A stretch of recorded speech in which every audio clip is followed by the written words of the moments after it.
Merry Christmas, everyone! It's me, the Meteoraptor, and welcome to the Meteoraptor Reviews Christmas Special 2, Elf-Electric Boogaloo.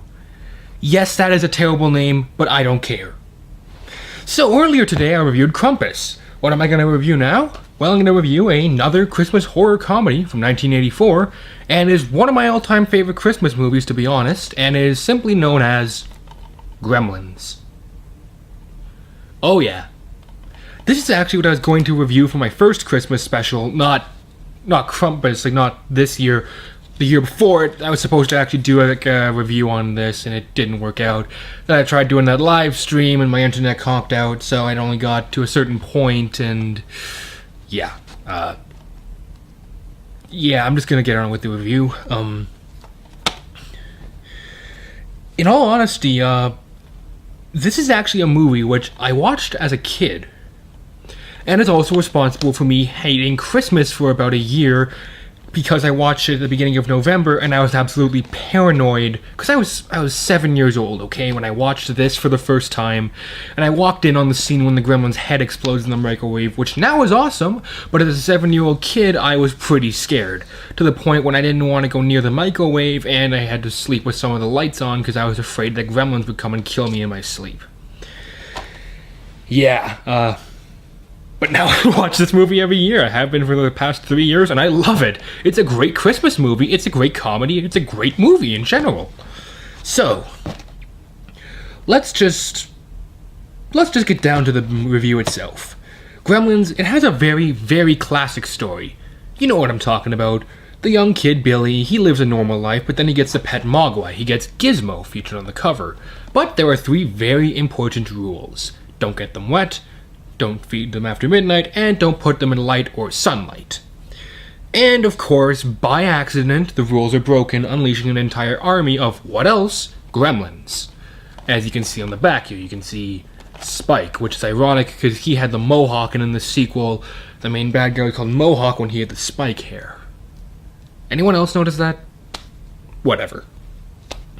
So, you know, it's your typical horror movie. You got some normal cliches like jump scares or car won't start, or things like that. But this movie has a lot of charm and has a lot of heart to it.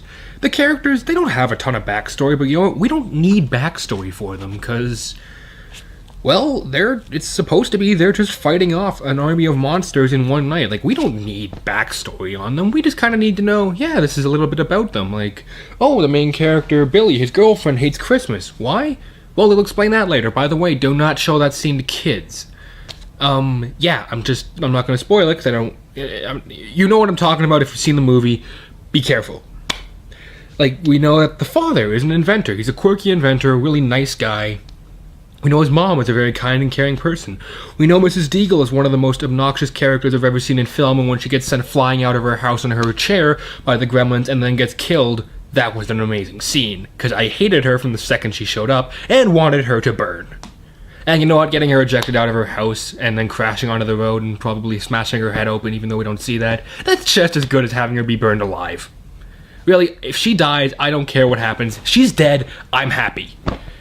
That sounded really morbid, but you do not, guys, once you see this movie, once you see that character, you're gonna want her dead. So this movie, it's an 80s film, and of course there are a ton of 80s culture references. Granted, this was kind of more of a problem in the sequel, even though the sequel was playing it more as a comedy and not as much of a horror comedy. It was playing Gremlins much more of a comedy, even though this was a horror comedy. Its sequel was actually better than this, in my opinion. That's just me talking here. And the humor works pretty well. We have some pretty good slapstick humor, but I am going to tell you right now, very dark humor. A lot of the humor in this movie revolves around gremlins being mutilated, killed, and it's pretty gory. I'll get to that when I cover effects, but it's played for laughs, and it might be kind of hard for people who don't like that kind of stuff to sort of watch. You guys know what I'm talking about, right? Anyhow, moving on to acting. So I'm looking on the back here. Zach Gillian, Phoebe Cates, Hoyt Axton, Polly Holliday, and Frances Lee McLean. I've actually met Zach Gillian at Fan Expo a couple years ago. Well, I didn't... My bad. got a chance to meet him. He was a pretty nice dude. He is, I believe, the only actor I really know who got work out of this, like outside of Gremlins and Gremlins 2, who actually went on to make other movies. I know Phoebe Cates did. She made Drop Dead Fred, and the less we say about that movie, the better. And I think she didn't have as much success with acting as most of the other people in this movie. But you know what? Nobody really gives a bad showing, and honestly, everyone serves the film pretty well. So, the best part of this movie, though, are the special effects. You see, the puppets, the gremlin puppets, look amazing. Guys, this movie is over 30 years old now, and these effects still look great. Yeah, you can tell they're puppets, but they don't make a big deal out of it. It's like the Muppets, you know what? You can kind of tell it's fake, but at the same time, it's just fun, so you don't want to question it, really. And in all honesty, this actually does have some of the best gore I have ever seen in a horror movie. Yeah, I'm just gonna take a quick second, and I don't mean to be a parent here, but this movie is incredibly gory, okay? We have characters getting their faces shoved into blenders, their heads blown up in a microwave, Spike, the main bad guy, his face melts, his entire body melts to a skeleton, and the skeleton jumps out, and then literally turns to liquid on the floor. It was pretty disgusting. And it all looks really good. But with that being said, this is not a kid's movie, okay? This thing is actually one of the reasons why we have the PG-13 rating. That and the Indiana Jones and the Temple of Doom. The whole Steal My Heart scene, if you know what I'm talking about. Yeah. But the puppetry is great. There are a couple shots when you can clearly tell, like where you can see like the strings or the wires. But those shots are so quick and so fast that they don't ruin anything for you, and honestly, they just kind of add to the charm of this movie because it makes you think more and more, yeah, it's an 80s movie. There's a little bit of CG, I think, and it really... actually, was there any CG? No, I don't think there was any CG, and that's another thing I have to give this movie props for. All the effects with, like, the gremlins multiplying and transforming and melting, done practically, looks great. So you know what? Good job, guys. Then again, this thing was directed by Joe Dante, and that guy can make amazing movies with really good effects. Music, this has one of the most iconic movie themes, to me. This is one of the most iconic movie theme songs, is the Gremlins theme. Lighting and camera work, all that's great. Although most of this movie is shot at night, they still managed to light it so you can see what's going on.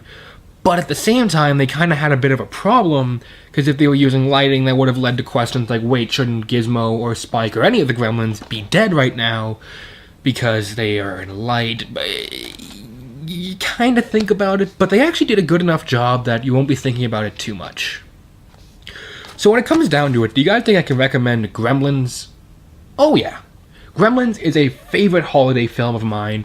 Everyone has their favorite holiday films. If it's The Grinch, How the Grinch Stole Christmas, A Christmas Story, Elf, I still need to see those two. Like any of those. You know what?